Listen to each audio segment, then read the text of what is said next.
Well, mate, we beat Ipswich 4-0 and didn't get to do a podcast, so now we get to come on here and be pissed off. Fantastic. Yeah. Welcome to episode 245 at Mighty White's podcast. I'm Jack, as always, joined by KC. Alan? Annoyance at the Preston game aside, how are you doing? Yeah, good. Got to take it out with some axe throwing yesterday. Yeah, the axe throwing was good, actually. It was a good idea of yours, that. Yeah. Yeah, I mean, I did find myself going, fucking make a change. But, you know.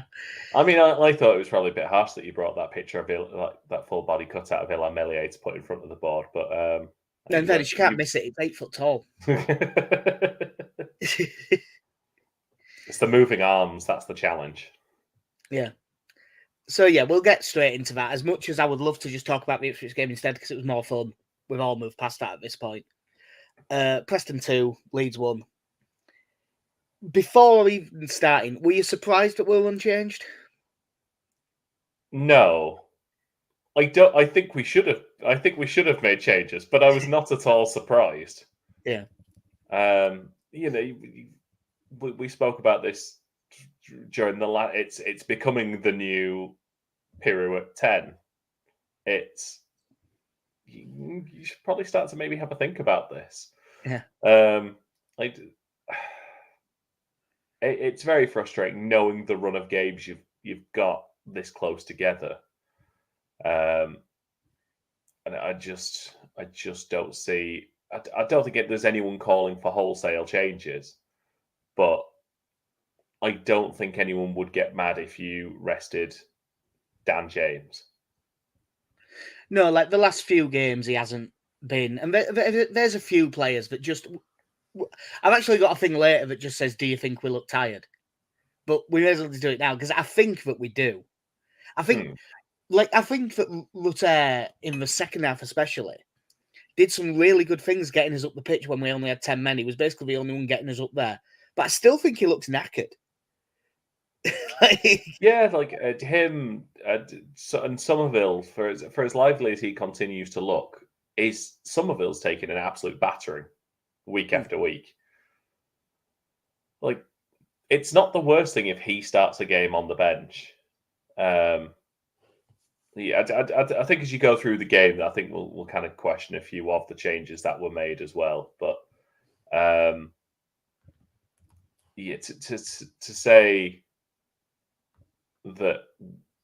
to say that we didn't make any changes at all, like I say, I wish I would have been surprised, but I absolutely wasn't. No, and to be honest, I think I put on ours when I saw that unchanged, and I'm not, and I sort of saw that coming. But yeah, we did talk about it before a few games. And the thing is that Farker himself said for the festive period, you need to make changes. And then just didn't. This is Jesse Marsh. This is Jesse Marsh's knowledge of warm weather all over again. Yeah. The first half, more than all, I just don't think it was much of a game. Like, I think Preston did quite well. They put us under enough pressure, but I don't think they were great either. I just don't think it was much of a game. Like, Roden had a decent headed chance from a Somerville free kick. And Rutter got in behind with a really good run and found Dan James that got blocked. But the best chance was Spence got in down the left. I can't remember who played it. I think it was Stroud played him through. Pull back for Pirot about 8 yards out, really good chance. And it got blocked, but he basically fluffed it anyway. Like, it got blocked with no pace on it because he did it completely wrong. Yeah. There were one or two times we sort of managed to get in behind, but we had 2 shots on target all afternoon, and one of those is a penalty. Yeah. So, as much as I'm going to get mad at a lot of things that involve players at the back end of the pitch this time, we weren't good enough going forward at all in this game. No, and I don't know whether you look at it as tiredness on the part of the players, or if it's a certain level of predictability about the way we play at this point.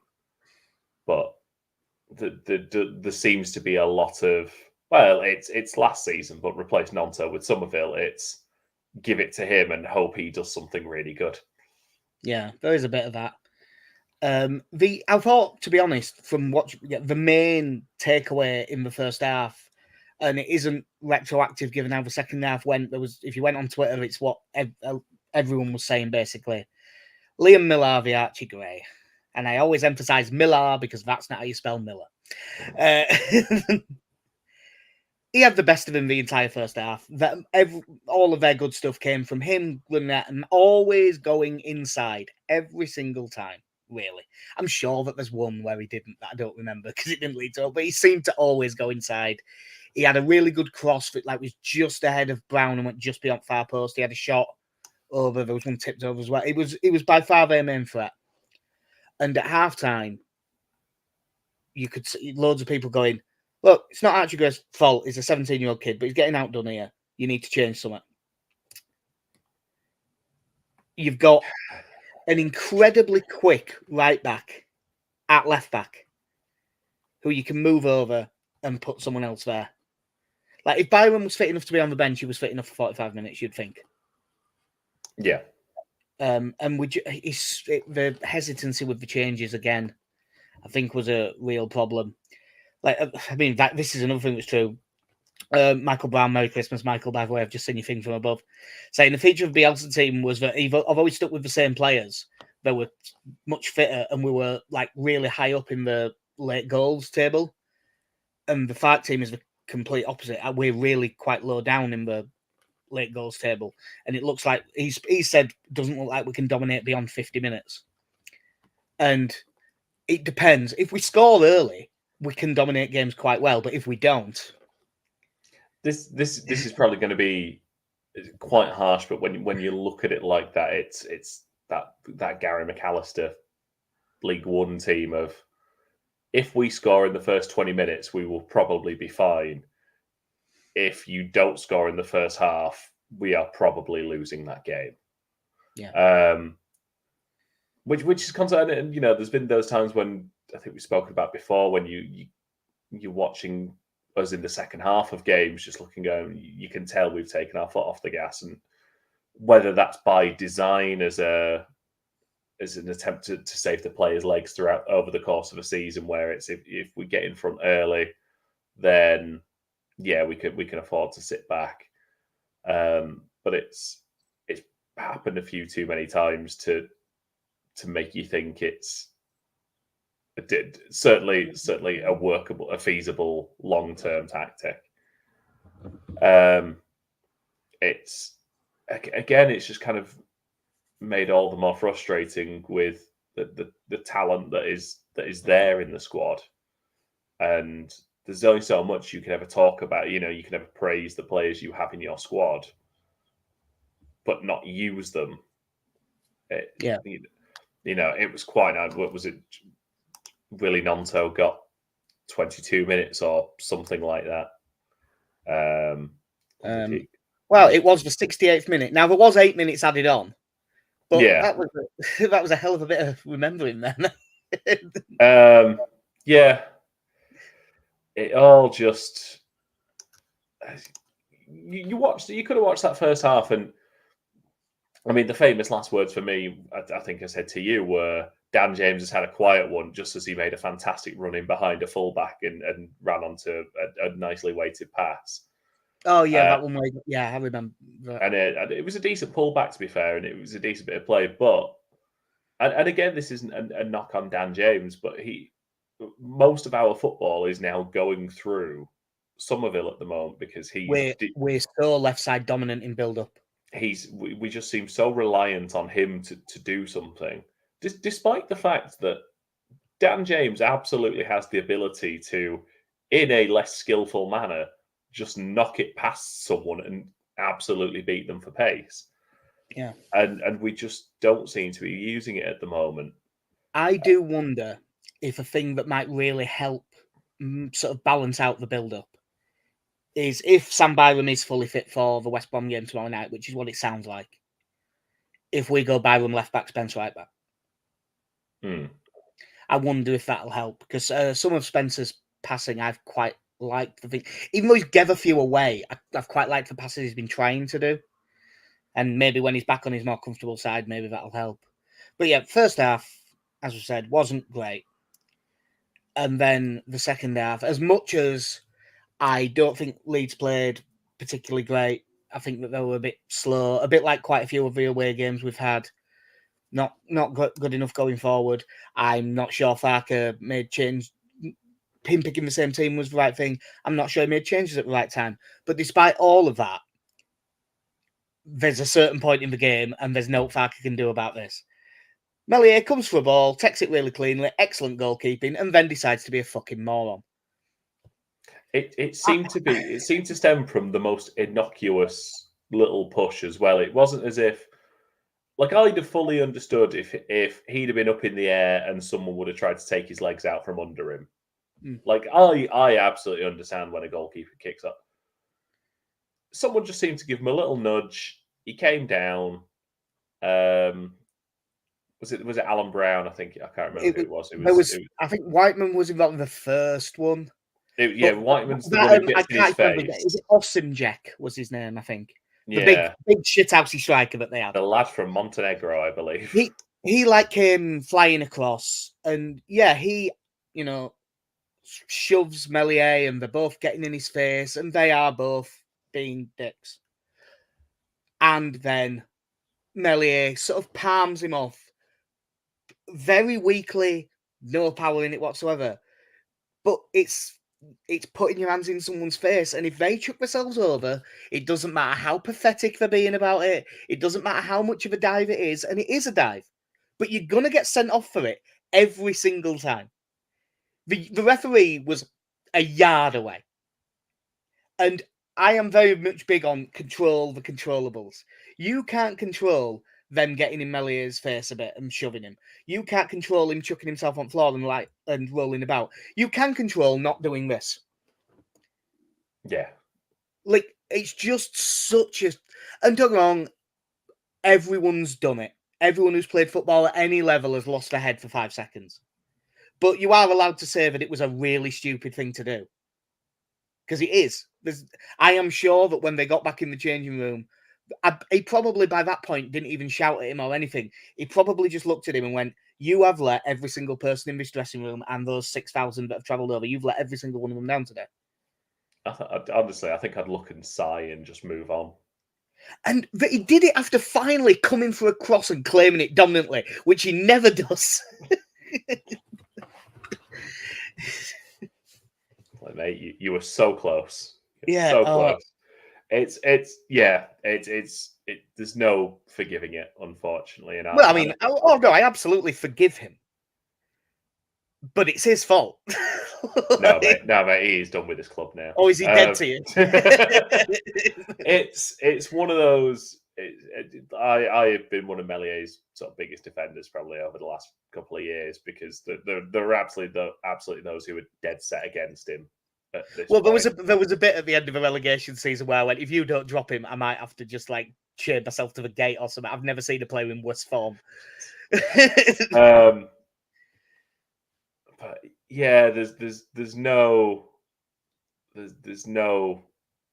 you can't get away with something like that at all, and you just have to hold your hands up. And it's that stupid thing now of it's the worst way to get banned for 3 games. Yeah, if you're going to get banned for 3 games for violent conduct, punch him. I think you get your money's worth. Take a tooth with you, Because I'm sure if he actually threw a punch, it probably goes to a panel and gets extended beyond 3. But that's the one thing that I can give people, because it's a stupid thing to do. The only thing that I sort of can get my head around and being annoyed at is it's a 3-game ban for violent conduct, and you're not convincing me that was violent. Like, whoever decided that violence has never been out in a major city on a Saturday night. No, like it isn't really violent, is it? It should, but it's, you take a chance like that. The nicest thing you could say is it gives the referee a decision to make. But like, if in the same situation with modern refereeing standards, I'd have had to send him off as well. Like, you can't, no. Yeah. And Leeds, then you're like, right. Well, you just keep sit it together for a moment. bit. set a base, because you've got a better quality of player on the pitch than Preston do. You can sort of set yourself and still be in this game. And by the time it had all calmed down after the red card, it's 4 minutes on paper, but it's probably 2. We've got to bring on Darlow and... Yeah, I'm just looking at it now. The substitution happens in the 55th minute and they score in the 57th. Yeah. Stop me if you've heard this before, but Liam Miller is going down that side. And he comes inside. He's shown inside by Dan James, who doesn't get anywhere near him for getting tight. Really good cross, really good header from Alan Brown. As much as I've never been Darlow's biggest fan, he's absolutely no chance with it. Straight in the corner, and you're 1-0 down with 10 men, and you're basically in the shit. And it's that really frustrating thing of there was only one of 2 players who was going to come off in that situation. It was either going to be Jorginho or Pirou, and you took Pirou off, and then you instantly go 1-0 down, and now you kind of have to bring another attacking player on again. Now I can't even say that one. I can't even say that's the wrong sub. Really, no. It's the sub. You're going to have 10 men. You're going to be running around a lot. You're going to need that's not Pirou's strength. But the fact that the goal is so quick. There is football manager me who thinks, well, I tell you what, play with a front 2 and Somerville in behind, and then just everyone else defends. But that is very much football manager me, not professional Leeds United manager me. But it's a very frustrating situation to get yourself into, and then you're sort of having to look at tinkering the team. Well, about 10 minutes later, Spence goes off for Nonto, Kamara off for Gruev, and Somerville off for Mateo Joseph. And we go to, it's that 3 at the back and Ampadu and everyone else sort of attacks, only you've got a player less this time. And to be honest, we did look a bit better for the changes. We weren't having loads of the ball and getting it forward well in the way we normally do, but with 10 men, that's understandable. There was sort of one decent chance for Rutter where he took a really good touch on exit box, but dragged it wide a little bit. It might have took a little nick, but he didn't catch it clean anyway. But it was just before you move on, I guess looking at those substitutions, the 2 talking points were. I think there's one main talking point, but I was going to leave it till the end. All right, well, I'll tell you, I will go with the more minor one here. Then is Mateo Joseph coming on ahead of Patrick Bamford. You see, I would, in a way, maybe say that's more major than Somerville being the choice to go off. Mine wasn't even. My other one wasn't even Somerville. It was. Gruev exists. I mean, one, it's a miracle. He's alive. He exists. He's a real boy. Jed Spence coming off and Archie Gray staying on. Yeah, it was weird. Who was having something of a difficult afternoon. Yeah, he was sort of moving to. At that point, I suppose he is playing central because it's more right centre back, isn't it? Yeah. In that formation, but he's still the person that's going to be going across to deal with Millar. Yeah, it was a weird decision that. But I think it was a weird decision that he even made it past half time. Yeah. But I suppose it's not with Farker because he doesn't do early changes. I mean, to make a sub early in this game, it took his goalkeeper getting sent off. Like, that's what it takes to do it. But yeah, as you've brought it up, we will do it now. You're 1-0 down away from home, you're chasing the game, 68 minutes. And it's Joseph, and Bamford doesn't get on until the 90th. I mean, I can't. Given Bamford's recent sub appearances, I can't argue with it particularly. But it's certainly an interesting thing to see. It's a tough one. There's a reason why Football Manager doesn't. And I'll keep referencing it. I'm on a big binge at the moment. Well, you can tell because you also messaged me about it last night, so you can tell that you've really been on a binge. I've been on a run. Mark Rocker, you greedy bastard, wanting $375,000 a week. Anyway, but there's a reason why players don't really get ratings if they come on in the last 10 minutes of games, because you don't have enough time to do anything. No. I'm not saying if Bamford comes on on 68 minutes, he's going to do a lot better.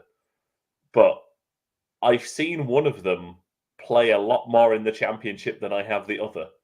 Yeah. Yeah, I mean, Joseph seemed to be, I'd say, like, fine. I think, I honestly, off the top of my head, I can't remember whether we just challenged to it and it fell to Dan James in the build-up to the penalty, or if he actually flicked it on.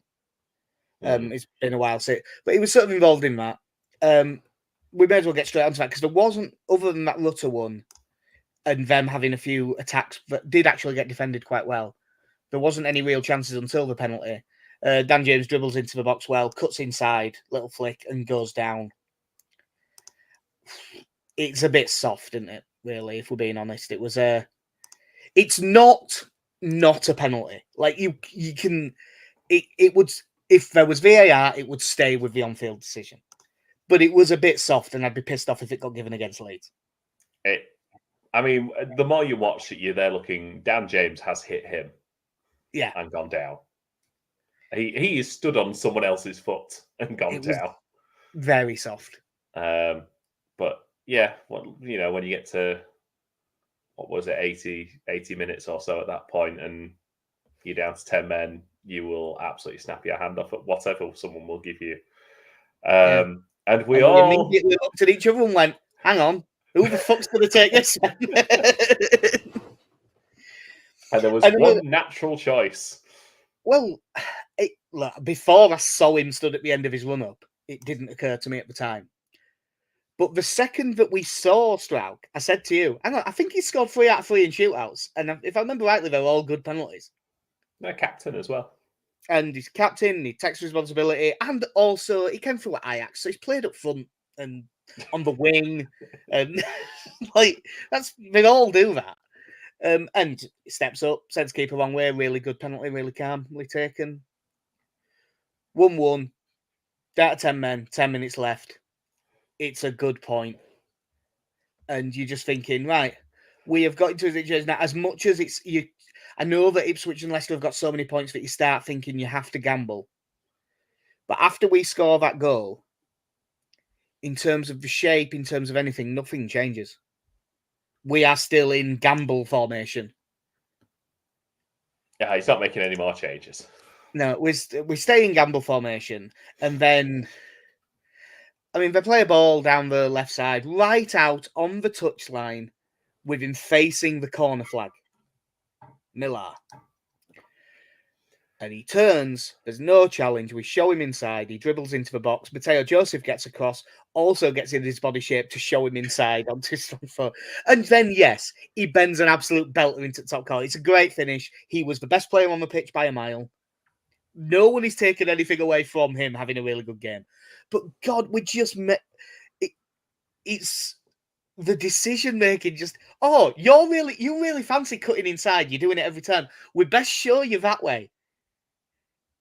And yeah. Again, if we had an experienced right back on the pitch, I'd probably be saying I'd be wanting to blame them. When it's a 17-year-old centre mid, I sort of have to blame Farker a bit. Who, again, someone who has struggled with him throughout the game. All game. Yeah, it's really disappointing when you're just there going, just get him into the corner, hold him there. If we have to concede the corner, get organised. But because this one, it's not like Miller picks it up deep and runs at him. The ball's sort of in behind, and he's got him boxed in against, not right against the corner flag. He's a few yards away from it, but he's in that position where all he has to do is get tight, and he's forcing him that way. And he either digs out across or nothing. You're already in the right position to defend it. Yeah. And again, I can understand once he's got away from Gray, and then you've got a centre forward who is stood in his own penalty area. Yeah. With some, I'm just going to call it non-existent defending, because he's not really there. No, he sort of gets half into position and just leans his body a bit, doesn't he? He doesn't really. But the direction he leads the body is to show him that way. Yeah. And once that's in, it's game over then. Yeah, because I know there was a boatload of stoppage time, but we never looked like doing out in it, did we? no, we didn't, and we weren't creating enough chances. We weren't testing the keeper. We weren't getting another goal anytime soon. Which, yeah, I think ultimately you would have to say Preston deserved the result. They tested the keepers more, not even that much, but they did more to warrant the points. It's just really disappointing. Given the whole thing going into that was right. If we can follow up on that really good result against Ipswich, against a team who are out of form, haven't been playing well for a fair while. Just speaking of out of form, I'll flash this up for Michael Brown. Preston's first home win since November the 4th. Brilliant. And that coupled with knowing that Leicester were playing Ipswich in the late kickoff that evening. Yeah. And a draw out of that ultimately wasn't a bad result for us. No, I mean, because I don't think anyone's catching Leicester, you'd rather Leicester won, but a draw's not a disaster. And that was like a 93rd minute own goal or something as well, wasn't it? Yeah, I honestly haven't watched it. The term I read was last minute double deflection again, fluky bastards, etc. So, yeah, fortunately, it was just frustrating because if things would have gone well over these two games, you could have had a good swing on goal difference, a good point swing on them, and really put yourself in a position to put them under pressure for that second place. And we've kind of turned that down a little bit. Yeah, and the other thing to mention, of course, is that we are now 4th because Southampton beat Swansea 5-0 and went 3 points above us. And Southampton are in fantastic form at the moment. Yeah, well, they had that dodgy start, but can you remember in pre-season everyone was saying them and Leicester? Yeah. And it took them a while, but they're something like 17 games unbeaten, aren't they? They have got going. Look, that was his 24th game, so we are literally one game beyond halfway. So there's loads of time for it to happen yet. But you would right now be saying, looks like playoffs, doesn't it? Yeah, and it's I don't want to get into the doom and gloom of it because realistically, it's not a disaster. We said in pre-season, if we get in the playoffs, we've done fine. It's. I think there is part of the reality of looking at who would be here and who wouldn't be here if we don't go up. Yeah, but it's the big fear. It's the big fear of this season. Yeah. But it's the reality of this season, I think. I think fear is like too abstract a concept. I just think that's the reality of the situation. Because again, you are looking at a point tally which most seasons would see you promoted automatically. Yeah, I mean, we have now just dropped below 2 points a game, but Southampton are on 2 points a game, and then obviously Ipswich and Leicester are well ahead of it. Yeah. It's a little bit of a freak season for that, but we'll have to see what happens with it. At the end of the day, as much as there was a lot of frustrations with individual things and decision making, the main thing was we just weren't good enough going forward in this game. It's the least creative we've looked in quite a while.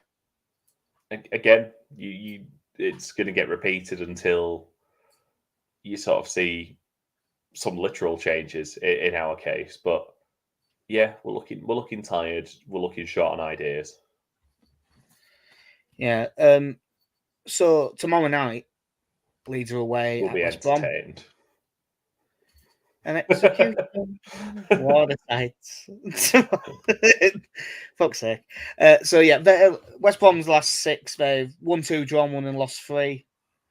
Got beat at home, but they got beat by Leicester, but Leicester were Leicester. Lost at Sunderland, which isn't an easy game. Won at Rotherham, drew with Stoke.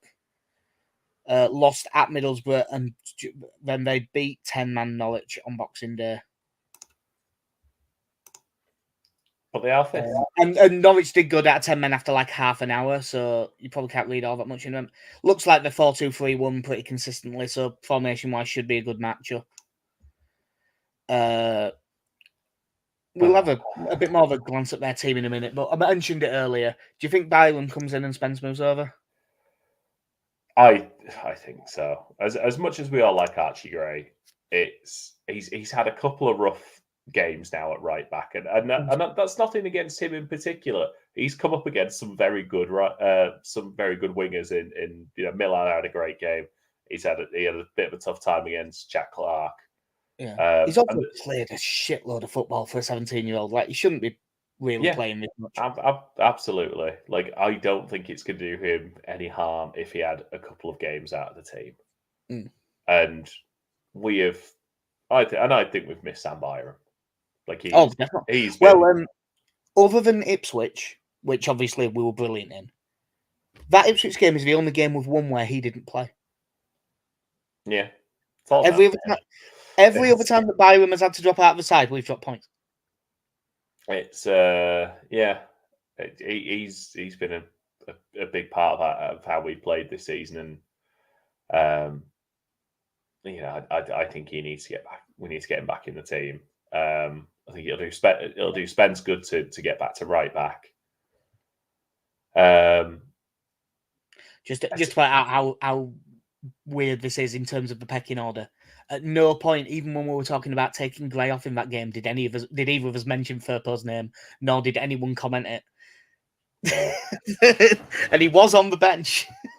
Yeah, he is there. He's definitely there. I've got to give him that. I mean, I must admit, actually, now that I think about it, if he'd have took Gray off for Firpo and moved Spence over, I would have been okay with that. I would have thought, why isn't it Byron? Again, it would make absolute sense, but I think the question was not why he didn't bring certain players on. It was why did Gray stay on? Yeah, in that thing. Yeah, he probably needs to come out. And it's also for West Brom on left wing for them. It'll probably be Grady Ian Garner, which is another very tough defensive test for whoever's playing right back. So having the pace of Spence would be nice. Yeah, I think for me, you've got to see that, and I think Nonto needs to start. So you'd have Nonto for James, I assume. Yeah, I don't know if you take. I suppose it's the flip of a coin. If you take Somerville out, does that force them to do different things, or do you just lose a creative outlet for? Yeah. Again, you are putting in a quality player, but for me, it's probably Somerville and Nonto you would want starting, but the other thing with it, of course, the bit that we don't have access to that they do is they'll have done the training session with all the vests on and stuff. They'll have a better idea of who's more knackered. Like I said, it wouldn't. I don't think it'd be the worst thing in the world, and you probably want to do this against someone lower down the table. Is maybe give Somerville a game off, because I just think he gets absolutely beaten up every week because he just runs at people. So he's going to get kicked a lot. In theory, it would have actually probably, given recent form, been the Preston game. Yeah, because again, you've got the talent there, and I get that Jayden Anthony had missed out the week before, so he's probably not up to fitness. But Willie Nonto absolutely is, and he's just there. It's this very odd situation we've got ourselves in now of someone who went about trying to leave in completely the wrong fashion that we all desperately wanted to keep, who now can't get in the team, and I kind of wouldn't blame them if they tried to leave in January because they don't play. Yeah, I don't think they expected Somerville to be quite as good as he's been, but I don't think they expected Dan James to step up as much as he has. Because I think, obviously, if they'd have known they would have probably just sold him and had the money and, bought a left back. We wouldn't have bought a left back. Nah, we wouldn't have bought a left back. I'm living in a dreamland there, you're right. We just got Sam Byram in. Yeah. Any other changes that you could see happening? I don't think he'll do it, but I wouldn't be that shocked if Pirot got a game off here.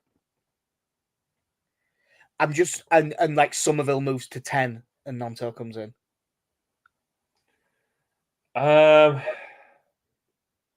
He absolutely could. I don't see it happening, especially with him being the one that came off at Preston. I'm just saying, we're going for all of this. It's going to be unchanged, isn't it? It's absolutely we well, with the exception of Darlow. But the thing is that we haven't really talked about that as a thing because it's just Melly is suspended. Darlow's going to play fine. Yeah, I've got Carl Darlow for a few games, and I said Christopher Claassen. You said Van den Hervel on the bench because I don't know if Christopher Claassen still exists. I have binned off LUTV because 1 out of every 4 under 21 games they were actually able to show because of all the broadcasting restrictions and stuff. So I just stopped bothering. But when I've been looking at it, I don't even know if Classen's been playing, to be honest. I don't know if he's here. But looking at West Brom, like as I say, they look like a 4-2-3-1 in most games. Still got like Semi Ajayi and Kipre at the back, and I believe that they still have Kyle Bartley as well. Yeah, they do. So like they've got 3 good centre backs for 2 positions, which is pretty solid. Obviously we've got Alex Mowat, who we all like. Matthew Kushlu's a pretty good midfielder. John Swift is one at most. He's one of the more creative midfielders you'll see in this league. He's pretty good. And Jed Wallace always seems to have a good game against us. He'll probably play on the right. Yeah. They're not blessed with loads of goal scorers. They've got that Brandon Thomas Asante that came up. I want to say they got him from Salford, but he was pretty good. But that's about it in terms of out-and-out strikers. They've also, by the looks of this, he's been mostly coming off the bench. But that Jeremy Sarmiento from Brighton, who played World Cup for, they've got him on loan as well. So that's another pretty good option. Oh, they have got Josh Maggio as well. I forgot about that, but he's only started 1 game. So I don't know if he must have been injured or something to have only played once. Yeah. Oh, bless him. He'll always have France. They are, as I look at it, I don't think there's anyone I'm massively afraid of. They just have a solid upper mid-table championship team, I think, when you look at that. Like there's a lot of championship experience in that team. Yeah, I haven't watched loads of him. That Connor Townsend that plays left back, a lot of people say is very good. We've got Darnell Furlong at right back. He's one of them that's been around forever, and I bet he's about 24. Yeah, like because he was young when he broke in. It is a good squad. It's not a great squad, but it's a good squad. Sorry, how old did you say Darnell Furlong was? Well, he's been around for ages, but I think he's a lot younger than I think. So I'm going to say like 25. He's 28. All right. In that case, then it's just me misremembering how young he was when he broke in. he is also Paul Furlong's son. Yeah. So, just to confirm. Yeah, like Semi Ajayi, I've always quite liked. I know we also had a brief look at him. He is big as well. When we had the Bielsa side, and they bought him off Rotherham for like a couple of million, and I quite fancied us getting him. I don't think that it was not because of the world beat, but I just thought at that price he'd been a really good player to have. They're 5th, 6 points behind us. So, if they'll be looking at this game thinking, win that, and all of a sudden you're on the coattails, aren't you? And it'll be a tough one, this. Jed Wallace, he'll be another one. Don't show him inside too much, but he's a really he's a good player, but against us, he's got a history of being really good. Yeah, he's. Sorry, I was just looking at what Alex Mowatt has done this season. Played 7, scored 1. The bits I've seen, I think he's been quite good this year. Yeah, 7 appearances in the league this season. Whether that's down to injuries or what, I don't entirely know. Oh no, that might just be. Sorry, no, that's just something that hadn't been updated. 22 appearances, 2 goals, 2 assists and a goal. Yeah. So yeah, he is involved. You can just run away from him, mostly. It's much like basically every game except for Leicester and Southampton. You look at it and go, player for player, we should be better than them. Yeah, I think so. And it's just about our application. The problem is, it's been obviously we weren't beaten at home, as it's the away form that's for worry. And they will have seen, the Stoke game and the Sunderland game and the Preston game, where if they get into a solid mid block, you probably don't want to go full low block because we'll have enough possession to just keep knocking on the door. But if you get in a solid mid block, defend well, there's a decent chance you're going to score 1, and if you can nullify our attack a bit, you're in with a really good shout. And I think that they'll do a similar thing. They'll basically set up as Preston did. Yeah. So I'm just looking at the home and away tables. I mean, you can tell the team, sort of the top 4 are where you'd expect them to be. Leicester have got 30 points at home, Ipswich 29, we've had 28, Southampton 26. Whereas we've only picked up 17 points away from home. West Brom have only won 4 away from home out of their 12. So again, you'd like to think, given how we have been at home this season, that we should have it. It's just this recent run of games and performances is probably leaving quite a few people doubtful at the moment. Yeah. So I've had predictions sent in. Alex has gone 2 apiece. Connie, as he has the last 2, has gone for a 1-0 win.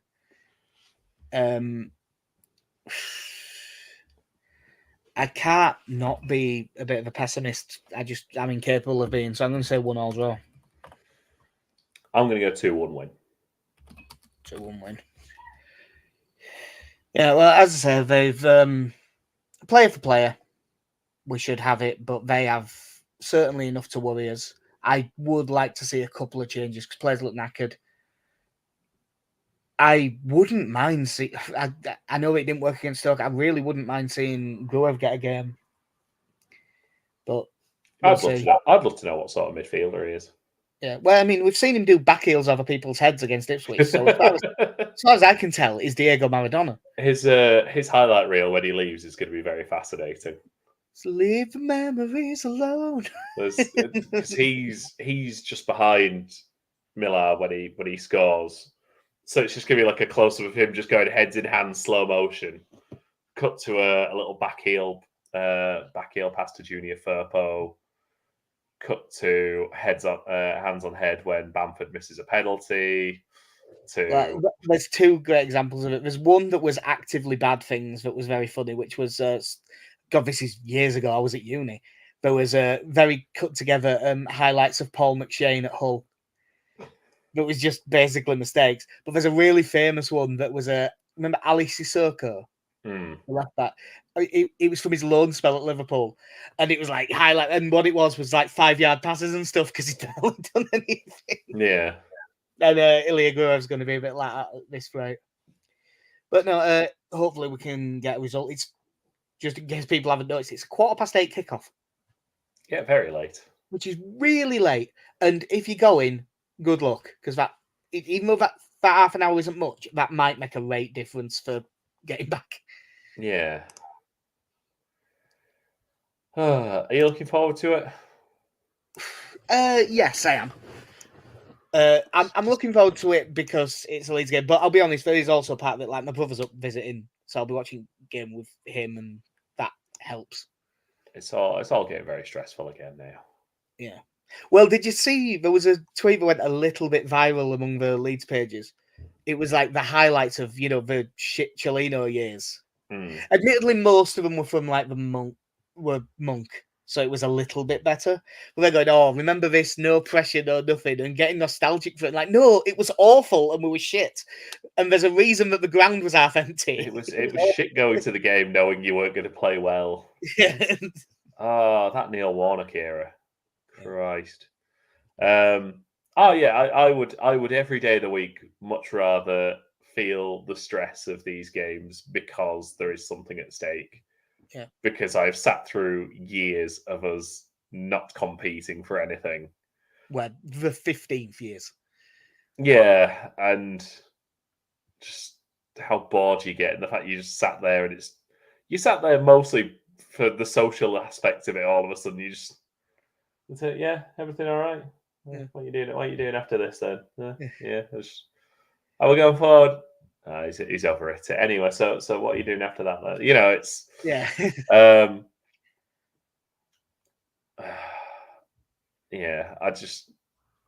want it to be good. It's nice because it's so much better than it was last year. I just want us to. I want Fark to make entirely reasonable decisions. Is what I want. Yeah. Do you know what? Just before we finish, I will mention this because he's caught. What's the term that the kid used? Caught through strays through this. I'm by no means not still wanting Fark to be the man. Of course I do. He's doing a good enough job. I have no implications to want anything else. But there has been a few calls of that were a lot stronger than that were probably a bit unreasonable. But there has been some pretty reasonable things of saying, you look at the way that Bielsa had a mid-level squad and made him into a really good side in this league. And what we have is a really good squad that is in some games being made to play like quite a mid-level side. And I don't think that's I certainly don't think that's entirely unfair to say. There are certainly times when it does feel like that they are a tad shackled. When you look at the overall quality of those players and what they can do, and again, it's the little things of just the amount of times they turn down the diagonal ball over the top or something like that, and it's you don't really see that on the telly, but when you're at the game, you'll see 4 really good, well-timed runs in behind, and the pass never goes to him. Yeah. Which seems strange because on the one hand you'd think, well, if they're not meant to be doing it, why make the runs? But at the same time, it's clearly not the preference because I think otherwise you'd have Ampadu and Kamara and Roden and Strauch would be more switched on to them. Yeah. Because you do look at this team, you just think you've got this, you've got a top quality player, creative player in Jorginho. You've got one of the top goal scorers in the Championship from the last 2 years. You've got a lad who I genuinely think is on the fringes of the Dutch side at this point. Yeah, and the quickest player in the league as your front 4. Yeah, I definitely think we could be doing more with them, and I don't think it's that far off. But there's certainly times when you just look and go, just let them go. They're just that good. Just Ampadu and Kamara will sort out the defensive stuff. Don't worry about Piru. Just let him go a little bit more. Well, we'll see if we're a bit more positive and a bit more flowing going forward tomorrow night. But that will do us for episode 245 at Mike White's podcast. I've been Jax here. In case